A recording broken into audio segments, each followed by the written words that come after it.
Muy buenas noches, nuevamente, estimados estudiantes. En nuestra última clase nosotros hemos comenzado con el análisis de la sucesión testamentaria. De esta manera, nosotros veíamos que el concepto de testamento es sumamente complejo, es decir, hay diferentes perspectivas de lo que podría implicar el testamento, y es por eso que el testamento, o bueno, para comprender el testamento, es importante tomar en cuenta la terminología técnica que forma parte de este instituto jurídico. Así nosotros veíamos que la figura del testador, el legado y el legatario son parte de este tipo de sucesión. El testador, que es la persona que hace el testamento, el legado, que se refiere justamente a la disposición de bienes que hace el testador, y finalmente el legatario, que es el beneficiario del legado, es decir, aquella persona a quien se va a transmitir una relación patrimonial específica mediante el testamento, ¿no? Mediante esa disposición de voluntad. Entonces, tras realizar estas precisiones, nosotros estudiábamos algunas definiciones y decíamos que el testamento es el medio o un acto jurídico de carácter solemne, ¿no? Pues debe cumplir con ciertas formalidades establecidas por la ley. Es una declaración de última voluntad, debido a que bueno, es una declaración de última voluntad y esto implica que es un acto jurídico, ¿no? La voluntad del de cuyus va a producir efectos jurídicos. Es revocable hasta la muerte. El de cuyus, el testador, puede modificar su testamento en cualquier momento, ¿no? No está reatado a sus palabras de igual manera que lo están los contratantes en un contrato. En el contrato, los contratantes se comprometen a desempeñar ciertas prestaciones, ¿no? Pero el testamento no es una figura similar al contrato, ¿no? En cuanto a que va a ligar o va a obligar al, al testador. No, el testador puede modificar su testamento en cualquier momento, hasta antes de su muerte. Es unilateral porque no requiere de más de una voluntad. Y nosotros veíamos en la anterior clase que en realidad está prohibido inclusive que haya un testamento de más de una persona, ¿no? Se requiere únicamente de la voluntad del testador y nada más que de esa voluntad. Es eminentemente personal, por el cual una persona capaz, es decir, tiene que reunir ciertos requisitos establecidos por ley, tiene que ser idónea para testar, y eso es lo que vamos a ver en la clase del día de hoy. Esta persona, por su voluntad autónoma, dispone de todos sus bienes o de una parte de sus bienes patrimoniales. Veíamos también entonces que el testamento o que mediante testamento uno no está obligado a disponer de todos sus bienes, sino que puede disponer de una parte de ellos, ¿no? También. Eh, Puede también disponer sobre sus derechos o sobre otras cuestiones, incluso esto llega al ámbito extrapatrimonial. Veíamos nosotros que mediante testamento incluso se puede reconocer hijos o ciertas confesiones que pudieran llegar a tener efectos jurídicos. Entonces, el testamento tiene ciertas limitaciones establecidas por ley. Además de todo esto que hemos dicho, ¿no? Hay ciertas limitaciones, entre ellas estará la legítima. Hemos visto cuál es la función práctica, el origen etimológico y cómo es que incluso la palabra testamento va relacionada con los testigos que forman parte de esta declaración última de voluntad. Hemos analizado los antecedentes históricos del testamento y hemos visto que el testamento se ha presentado de diferentes formas a lo largo de la historia, ¿no? Hemos visto que los testamentos son un producto de la humanidad sumamente antiguo y que inclusive antes de Cristo ya existirían antecedentes o ciertas pruebas de que los hombres realizaban disposiciones últimas de voluntad. Hemos analizado los antecedentes que se han dado durante el derecho romano. El primitivo derecho civil nos presentaba testamentos de diferentes formas, como el testamentum collatis comitis, que se hacía en tiempos de paz y ante el pueblo, y el testamentum in prosintu, que lo otorgaban los soldados. A lo largo de la historia, también, bueno, y va evolucionando también el testamento, pues, por ejemplo, no siempre va a estar presente el pueblo en los comicios para que se realice el testamento, ¿no? Entonces, se van presentando formas nuevas de acuerdo también a las necesidades de las personas. Así podemos mencionar el testamento pera et libram, ¿no? Entonces, no siempre había guerra, no siempre se juntaban los comicios, por lo cual siguen habiendo solemnidades, pero ya solo se requería de algunos ciudadanos, ¿no? De los testigos. Hemos visto el testamento nuncupativo, que solo requería los testigos, el testamento praetorium, que se daba ante esta autoridad, un testamento tripartitum, que requería únicamente de testigos, y el testamento militar, ¿no? Que todavía era, bueno, se daba en situaciones de guerra, en situaciones excepcionales. Posteriormente, durante el derecho justinianeo, se podía distinguir entre el testamento público y privado, ¿no? Veíamos también que había ciertos testamentos especiales, y cuando nos toque revisar la temática de la clasificación de los contratos, nosotros vamos a ver, estimados estudiantes, que estas clasificaciones hoy en día tienen formas evolucionadas, ya que nosotros tenemos testamentos solemnes y ciertos testamentos especiales. Actualmente, dentro de los testamentos solemnes, nosotros podemos mencionar al testamento cerrado y el testamento abierto. Vamos a ver que estos tienen ciertos requisitos establecidos por la ley, cuyo incumplimiento puede acarrear incluso su nulidad, ¿no? Si se incumple con estas formalidades, estos requisitos establecidos por la ley, entonces la autoridad judicial podrá disponer ante una demanda la nulidad por incumplimiento de estas formalidades. Ustedes verán, por ejemplo, que cuando se realiza el testamento por un medio mecánico, es decir, si la persona no lo ha hecho de su propio puño y letra, tendrá que rubricar cada una de las hojas que forman parte de su testamento, ¿no? Entonces vamos a ir analizando también en su oportunidad, yo creo que ya al ir finalizando el semestre, las formas de invalidar los testamentos. Y nuestro ordenamiento jurídico también establece ciertos testamentos especiales, ciertas formas, ¿no? El testamento también para ciertas situaciones de guerra, ciertas situaciones excepcionales. También vamos a ver que hay un denominado testamento campesino. Y veremos que estos testamentos regulados hoy en día también, bueno, requieren de cierta actualización, ¿no? Cierta actualización, cierto análisis, o si tal vez no actualización, cierta crítica siempre, y que debe ser constante. Veíamos que el contenido del patrimonio puede variar, ¿no? Puede tener un contenido patrimonial como también extrapatrimonial. Realizábamos además un análisis de las características del testamento. Y de esa manera nosotros nos hemos quedado en la última clase en la denominada mancomunidad testamentaria, ¿no? Esto es lo último que nosotros veíamos, y el artículo 1114 del Código Civil establece que el testamento es un acto unipersonal y no pueden testar en un mismo documento dos o más personas, ni en beneficio recíproco, ni en favor de un tercero. Entonces, no debemos olvidar que el testamento es personal. El testamento es además unilateral dentro de las categorías de los actos jurídicos.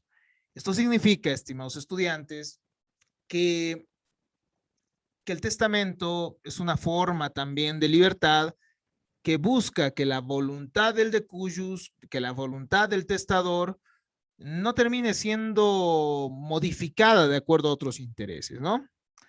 Entonces, el fundamento de este impedimento consiste en el hecho de que el testamento conjunto puede dar lugar a maniobras destinadas a captar la herencia de forma recíproca o que limite incluso el principio de libertad de revocar o modificar hasta la muerte las cláusulas testamentarias.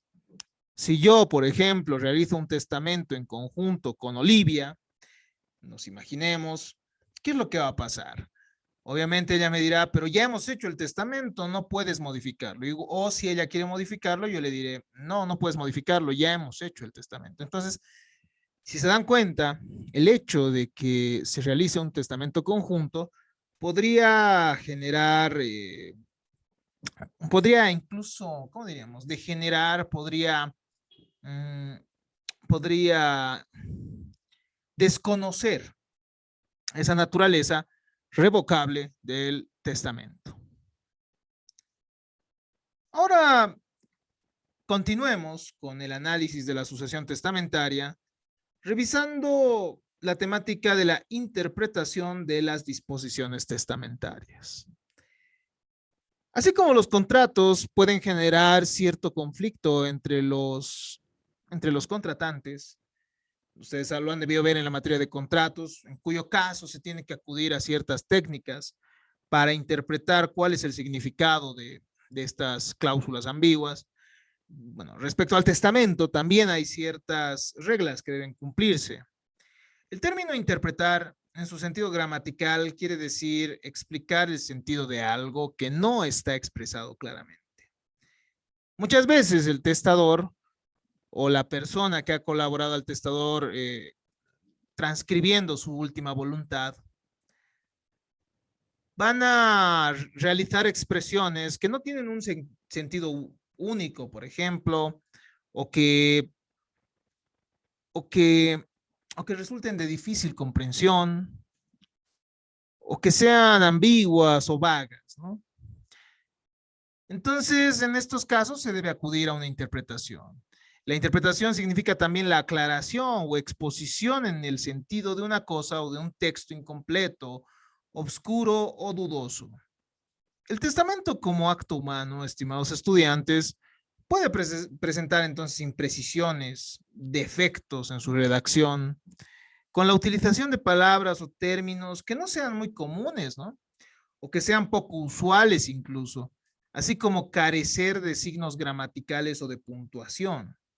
Entonces, el hecho de carecer de signos de puntuación, el hecho de usarse términos que no sean de conocimiento de quienes terminan concurriendo en la apertura del testamento, en el momento de la apertura de la sucesión, perdón, y tengan que realizar un análisis del testamento. Entonces, en este caso, la interpretación tendrá que realizarse, ¿no? Tendrá que realizarse y la ley nos establece dos formas de interpretar.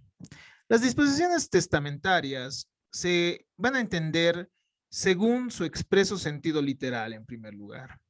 O sea, según el contexto de su redacción, analizando cada una de las palabras, tratando de desentrañar el genuino pensamiento del testador, aplicando las reglas de la sana crítica al elemento material en que la voluntad debe describirse, ¿no?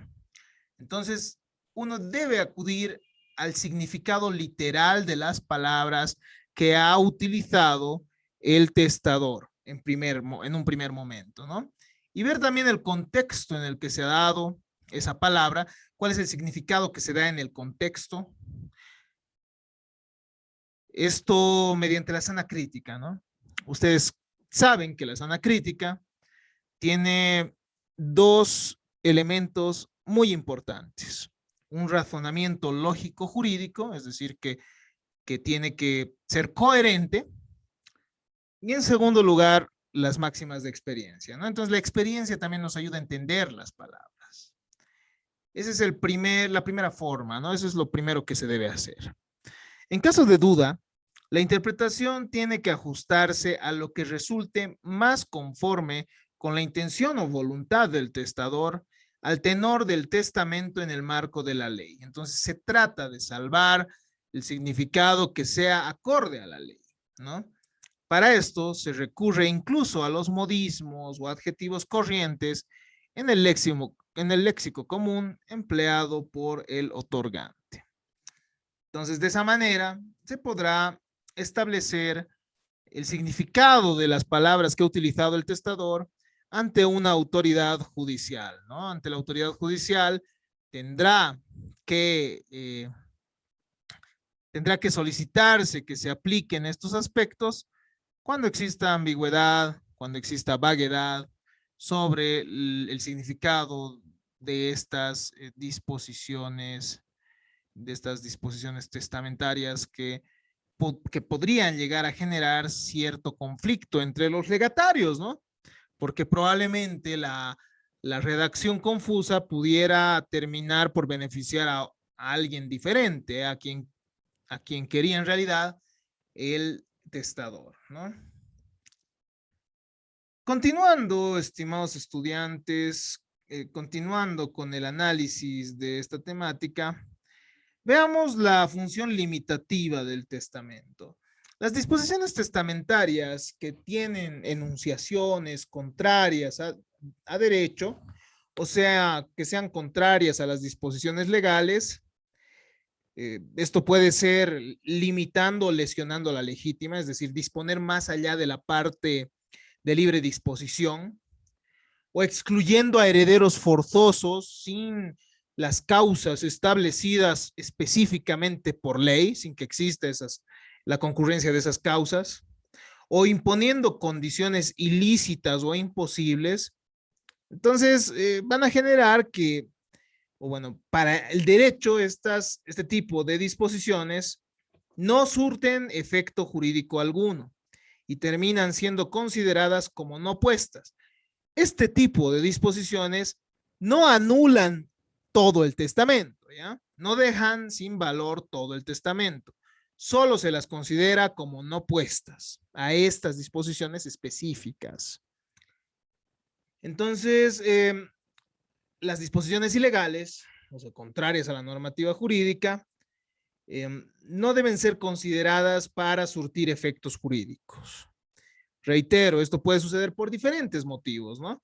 Limitando, lesionando la legítima, habíamos dicho, es decir, nosotros ya hemos analizado las proporciones que les corresponden a cada uno de los herederos, ¿no? Y veíamos que a los descendientes les corresponderá las 4/5 partes, al cónyuge las 2/3 partes, a los ascendientes igual, de legítima, es decir, esa parte que no se puede disponer, ¿no? Entonces, muchas veces el testador podría, mediante su testamento, vulnerar eso, ¿no? Es decir, excederse en las disposiciones. Y en estas circunstancias, estas disposiciones se considerarán no puestas. Puede ser también que excluya herederos forzosos, ¿no? Puede decir, no sé, mi hijo nunca ha estudiado de la carrera que yo le dije que estudie, entonces voy a desheredarlo, ¿no? O, bueno, esta persona no va a recibir nada de mi patrimonio sucesorio. Pero, estimados estudiantes, nosotros ya hemos visto que eso no es posible, ¿no? ¿Por qué? Porque hay causas específicas para que las personas sean excluidas de la sucesión. Hemos visto que la indignidad, hemos visto que hemos visto que la desheredación responden a causas específicas y muy graves que atenten contra la vida del decuyus e incluso contra su honor, ¿no? O que pongan en riesgo su libertad. Entonces, como nosotros podemos ver, puede suceder, ¿no? Puede suceder, porque no siempre el decuyus, no siempre el testador va a conocer las normas jurídicas vigentes. Finalmente, las condiciones ilícitas o imposibles se consideran también como no puestas, ¿no? Ustedes ya saben que la condición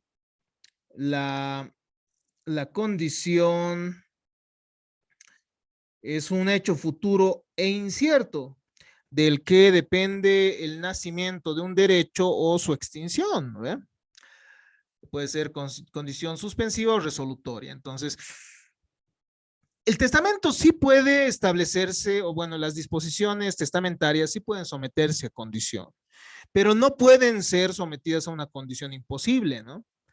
O yo no podré decir en mi testamento, eh,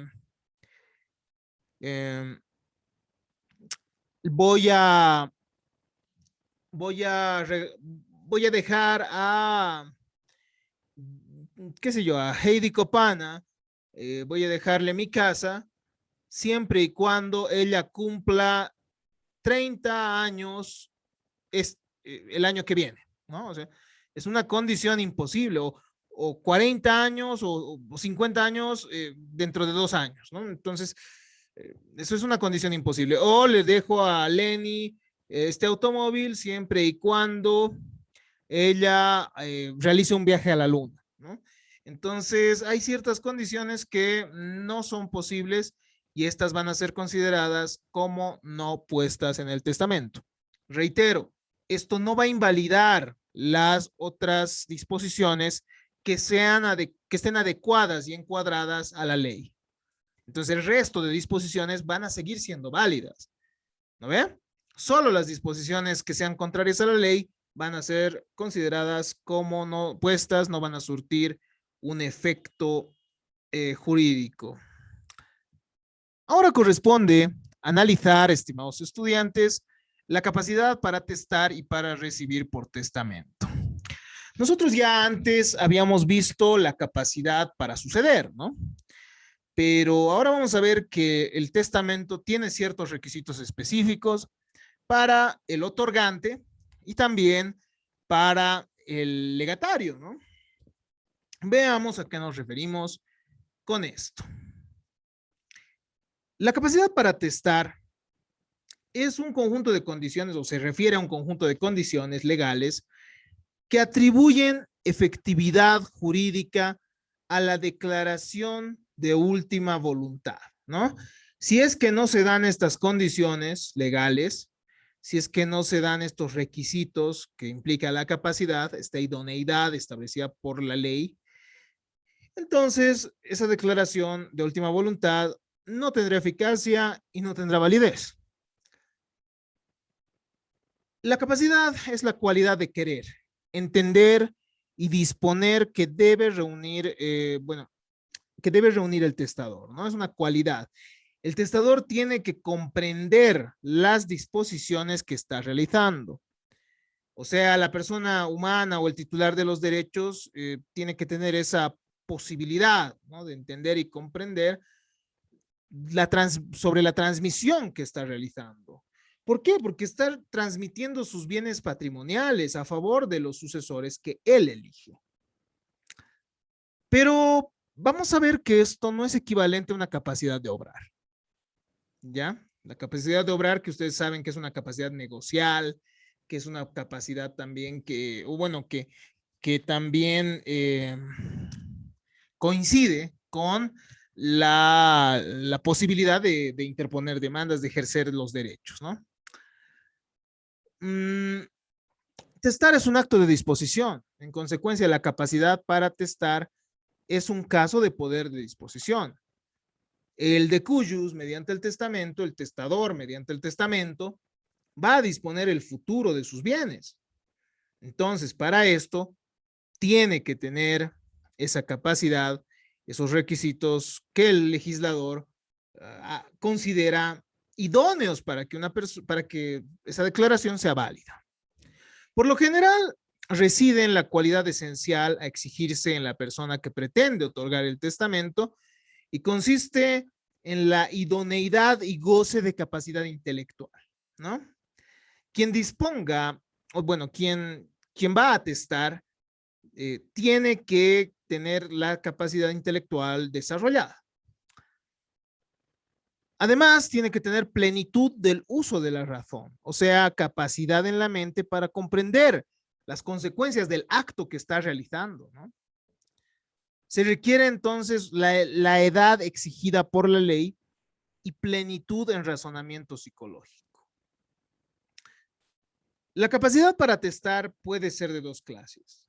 En primer lugar, una capacidad natural, cuando la capacidad proviene de las posibilidades psicofísicas del testador, ¿no? La edad, la madurez mental, la naturaleza muchas veces es la que va a determinar, bueno, la naturaleza determina quién va a ser, quién va a comprender esos actos y quién no, ¿verdad? Un recién nacido, por ejemplo, no tendrá pues esas facultades, esa idoneidad para disponer sobre los bienes de los cuales es propietario, porque puede suceder que tenga muchos bienes de los cuales es propietario, ¿no? Pero la capacidad para testar también puede ser civil y esa es la que nos importa. Cuando la aptitud para otorgar el testamento nace de la ley. Veamos ahora que cómo se analiza, ¿no? Cómo se valora esa capacidad para testar, cómo se aprecia la capacidad del testador. Esa, ese desarrollo intelectual y ese discernimiento que debe tener el de cuyos, el testador, debe analizarse con relación al momento del otorgamiento del testamento, ¿ya? Se aprecia únicamente en ese momento si la persona es incapaz o es capaz, ¿ya? El artículo 1120 del Código Civil establece lo siguiente. Para calificar la incapacidad de testar, se atiende únicamente al tiempo en que se otorga el testamento. En este contexto, se debe tener presente que la declaración de última voluntad constituye un acto jurídico con efectos mortis causa. Entonces, la persona tiene que ser capaz el momento en que está realizando ese testamento, el momento en que está realizando su última declaración de voluntad. Ese es el momento, ¿no? ¿Qué pasa, por ejemplo, si yo si yo elaboro mi testamento hoy y el día de mañana sufro, o bueno, se manifiesta en mí una enfermedad que hace que yo ya no tenga las capacidades psíquicas y volitivas, además de cognitivas necesarias? Es decir, el día de mañana yo me vuelvo loco, ¿no? Hoy estoy bien, elaboro mi testamento y mañana me vuelvo loco. Ese testamento, estimados estudiantes, es válido porque la capacidad se analiza el momento en que la persona está realizando su última disposición su última declaración de voluntad. De tal modo, será preciso determinar la idoneidad del testador en el momento de otorgar el testamento. No interesan entonces los actos posteriores. Continuemos entonces. ¿Cuáles son los sujetos o quiénes son los sujetos capaces entonces para testar? Según el artículo 1118 del Código Civil, la capacidad para testar termina siendo amplia, ¿no? Y solo se limita por las causas catalogadas en la ley. Por eso se afirma que toda persona residente en el territorio nacional, en el territorio boliviano, puede testar libremente, excepto aquellas a quienes la ley le prohíbe esa facultad. Entonces, solo la ley podrá determinar qué personas, mejor dicho, qué personas no pueden testar. De este principio jurídico se colige que la capacidad para testar es la regla y la excepción termina siendo que, bueno, la incapacidad para testar es la excepción, ¿no? Entonces, todas las personas gozan del derecho de testar. En el ámbito del derecho sucesorio, esa capacidad es más amplia con relación a los otros institutos que conforman el derecho civil. Ustedes saben, estimados estudiantes, que una persona para formar parte de relaciones contractuales debe tener cumplidos los 18 años, ¿no? Debe tener esa capacidad de obrar establecida en el ordenamiento jurídico. Sin embargo, para testar, estimados estudiantes, el Código Civil amplía las posibilidades y, bueno, dispone que son capaces para testar las personas que han llegado a la edad de 16 años. Nuestro Código Civil entonces establece que, o bueno, el legislador en su momento ha establecido que a la edad de los 16 años, la persona ya tiene esas facultades cognitivas y volitivas desarrolladas, ya tiene un discernimiento y uso de la razón suficiente para comprender sobre las disposiciones que está realizando, ¿no? Sobre las disposiciones de bienes que está realizando mediante un testamento. De lo expuesto se desprende que la persona humana entonces adquiere esa aptitud de discernimiento, razonamiento lógico al arribar a esa edad fisiológica, hecho natural que le atribuye madurez física y mental para disponer por testamento sobre sus derechos patrimoniales y extrapatrimoniales de manera válida.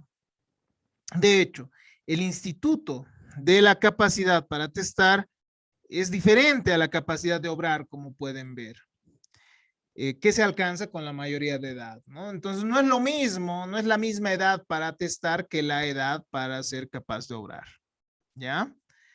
No debemos olvidar ello, y la edad para ser capaz para testar es la de los 16 años. No olviden esto. ¿Quiénes son entonces los incapaces para testar? En primer lugar estarán los menores que no han cumplido la edad de 16 años. Son incapaces de testar porque se les considera faltos de esa facultad de discernimiento para comprender o aquilatar los actos de la vida civil. El testamento es un acto de disposición patrimonial. Entonces, va a tener esos efectos patrimoniales y jurídicos después de la muerte del testador. Para eso se requiere mínimamente esa capacidad de comprender y entender lo que se está haciendo, ¿no? Y de razonar las consecuencias. En segundo lugar estarán las personas declaradas interdictas. Son personas que se hallan declaradas judicialmente incapaces para ejercer los actos de la vida civil, pues padecen de insania mental. A estas personas, como ustedes ya tienen conocimiento, se les nombra una persona a cargo, ¿no? Que es el tutor. Es una persona, esta persona, o sea, la persona declarada interdicta, está limitada en sus funciones intelectivas para discernir las consecuencias de los actos, ya que padece una alienación mental, una pérdida del juicio o de la razón. Entonces estas personas no podrán testar. Tampoco podrán testar quienes no se hallen en su sano juicio por cualquier causa al hacer el testamento. En nuestro código las posibilidades son amplias, pues refiere otras causas de enajenación mental que pueden suscitarse en forma ocasional o transitoria. Por ejemplo, podemos referirnos al estado de beodez, ¿no? El estado de embriaguez por excesivo consumo de alcohol, el sonambulismo también, el uso de estupefacientes y otras causas similares. Entonces, si una persona va a realizar su testamento durante esos momentos en los que está en esos estados, no terminará siendo válido lo que ha declarado. Finalmente, los sordomudos y mudos que no sepan o no puedan escribir. Esta limitación solo alcanza a aquellas personas que padecen defectos fisiológicos en los sentidos de audición y locución, además de no saber escribir, ¿ya? Entonces, cuando ellos no saben escribir, no podrán testar.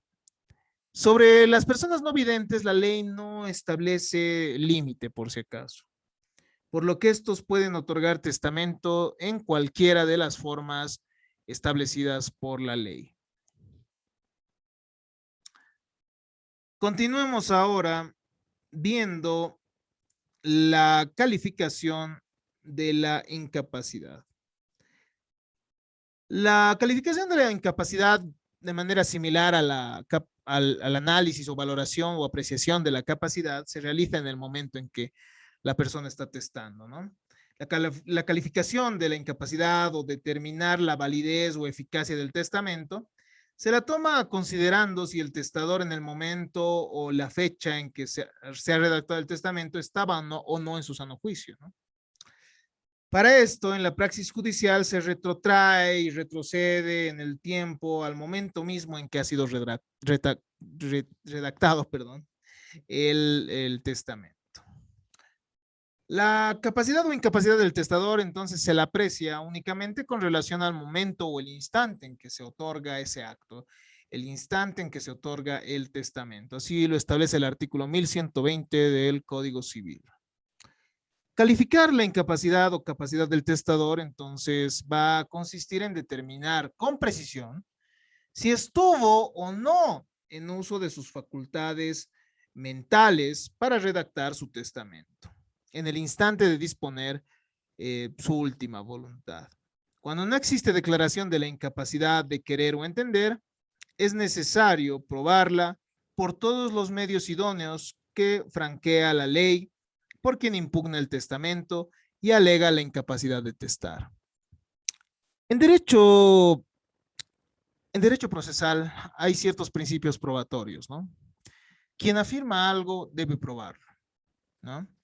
Quien afirma algo que puede modificar, o ¿cómo diríamos? Quien afirma algo algo contrario a lo que la otra persona afirma, también debe probar aquello. Y estimados estudiantes, la persona que quiere invalidar un testamento por falta de capacidad tiene que probar esa incapacidad por todos los medios probatorios permitidos, ¿no? Ustedes ya los conocen, la prueba puede ser documental, puede ser testifical, puede ser pericial, puede ser una confesión provocada a ciertas personas que hubiesen tal vez, bueno, algún demandado, puede ser, pueden ser inspecciones judiciales, pueden ser pruebas por informe. Entonces, se puede usar cualquier medio probatorio para probar esto, ¿no? La capacidad para recibir por testamento también resulta importante. Analizarla y es igualmente amplia, ¿no? Y puede definirse como la aptitud para ser beneficiario de la institución o nombramiento como sucesor o legatario en la comprensión de que todas las personas, tanto naturales como jurídicas o colectivas, pueden ser instituidas como sucesoras. Inclusive las personas por nacer e incluso tal cual nosotros hemos visto ya el momento que analizábamos la capacidad para suceder, el, el no concebido, ¿no? El no concebido también puede llegar a ser capaz para recibir por testamento. Toda persona puede recibir por testamento, entonces, excepto si está desheredada o es incapaz o tal vez indigna para ese efecto. Así lo establece el artículo 1121 del Código Civil. Todas las personas gozan de la capacidad para ser instituidas como herederas, estimados estudiantes. Entonces pueden recibir la herencia por testamento, ampliándose el concepto a los que aún no tienen una existencia real o natural al encontrarse simplemente concebidas o en un estado de gestación. Las personas jurídicas o colectivas también son capaces para recibir la herencia por disposición testamentaria mediante legados, por ejemplo, los hospitales, las casas de enseñanza, de beneficencia y otras, siempre y cuando su existencia no se halle prohibida por la ley.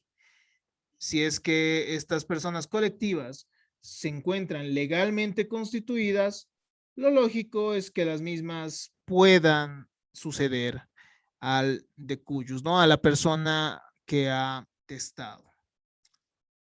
Hasta acá entonces vamos a dejar nuestra clase del día de hoy. Nosotros vamos a continuar analizando la incapacidad para recibir por testamento en nuestra siguiente sesión sincrónica. Les agradezco mucho por su atención. En caso de tener alguna duda, estoy atento a ello por este medio o también podrán acudir a nuestro foro de consultas. Como habrán visto, la sucesión testamentaria tiene ciertas peculiaridades que todavía nos queda revisar. Muchas gracias. Hasta acá nuestra grabación del día de hoy.